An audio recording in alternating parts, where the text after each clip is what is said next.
I'm David Nash from the Shepherd School. Today's preparedness project is going to be how to make your own home cheddar, farmhouse cheddar. Farmhouse cheddar is one of the simplest of the hard cheeses. When you start moving into making cheese, this is probably one of your first cheeses you're going to make. It's good for preparedness because this was a way to store your milk if you don't have refrigeration. And also, really, it's just something that gets you to do things, to be thinking about doing things on your own, which is part of a mindset.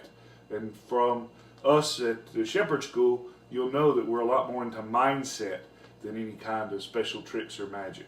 So everything on this table is everything that you need to make your own cheese. You can buy a kit, however, you can also buy the stuff piece by piece. Lots of different ways out there to get instructions, a lot of different cheese making forums, a lot of different books you can buy. I started with a kit, one of the Ricki Carroll kits. Very quickly I realized this is pretty simple stuff, and so I've got a couple of instruction manuals down there that tell you everything you need to know. This is a pretty simple process, and instead of going through all the equipment you need, I'm going to post a equipment list and the recipe online, and you can go to it and see it that way. And then by showing you how we do things, you'll see what all you need. But most everything that you're going to have is going to be things you already have in your kitchen, with the exception of the cheese wax and the cheese press, and then the actual cultures. Maybe you might have to buy cheesecloth, but we're going to show all that. We're going to go in depth on how to make a cheese press and how to wax your cheese. So when you're done, you should have a block of cheese that looks just like that nice red piece of wax cheese that I've aging. And before you do that, when it comes out the press, it should look like that nice piece of white cheddar right there. So without further ado, let's go in the kitchen and you can see us make some cheese. Okay, as far as ingredients go, things that you're going to need every time that you make your cheese, you're going to need 2 gallons of milk. If you use store-bought milk, you're going to need, or you can use calcium chloride.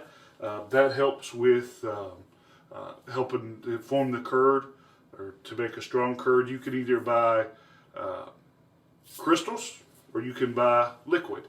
If you use crystals, you have to mix it with some water before that you use it. About a 1/4 teaspoon, up to a teaspoon per 5 gallons. So I use about a 1/4 teaspoon of the crystals to a 1/4 cup of water.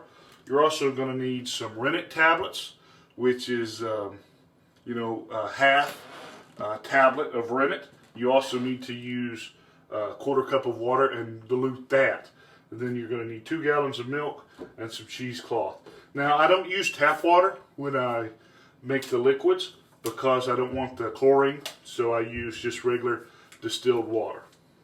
So what I'm going to do is take a 1/4 cup or a 1/4 teaspoon of my calcium chloride, and this doesn't really have to be exact, and you don't have to use it if you choose not to, but I find that it helps me. So 1/4 teaspoon of the crystals, about a 1/4 cup of the water, and I go ahead and do this early so that it has time to dilute. And then the rennet tablets, and I store my tablets in a Ziploc bag in the freezer so it lasts, and they're scored in 1/4 sections.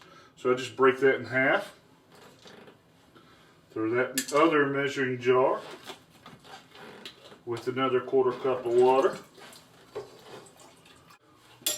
Okay, now while this stuff is dissolving, first thing you do is take your 2 gallons of milk, pour it in your stainless steel stock pot. Now I've let this milk sit out a while, a couple hours this morning, so it'll start to get to room temperature. You don't want to let it sit out too long because your milk will go bad, but the colder the milk is, the longer that you've got to heat it. It uses more electricity. So I've just let it sit for a while. And I'm saving these milk jugs. I'm going to rinse them out, and in the whey when the curds are formed and I pull out the curds to make the cheese, the milk left, that's called whey. It's really good for baking. It's got a lot of protein in it. And you can actually make ricotta, which means twice cooked. You can make ricotta cheese out of the leftover whey if you're making a cheese like cheddar. So I'm going to save the whey because you can replace your liquids when you bake bread with it. So now you don't want to heat this up too high, so I put it down on low, and then I keep checking with my thermometer to get this to 90 degrees. As soon as it gets to be 90 degrees is when I'm going to put in the culture. I'm also going to go ahead and start and throw in the calcium chloride, and I'm going to mix that up in there. Alright, I think that's 45 minutes. Buzzer didn't go off, but that's okay. What we're going to do now is we're going to add the rennet. And what the rennet does is it actually coagulates and starts to make the actual curds. So what we're going to do is, using my slotted spoon, I'm going to pour the rennet through the slots of the spoon while moving it around where it gets evenly dispersed. That'll keep it from clotting up. And then when I do that, I'm going to stir gently at the bottom of the bucket, there's a stock pot, for a minute, and then I'm going to top stir, which is just going around the first half inch or so of milk on the top. If you're using goat's milk, you don't have to do the top stir, but it makes it smoother. So here we go. And nice little raindrops poured through there, with all the nice rennet particles. Now I'm going to stir, put the lid back on, set the timer, 45 minutes. When it buzzes, we'll come back and check it out.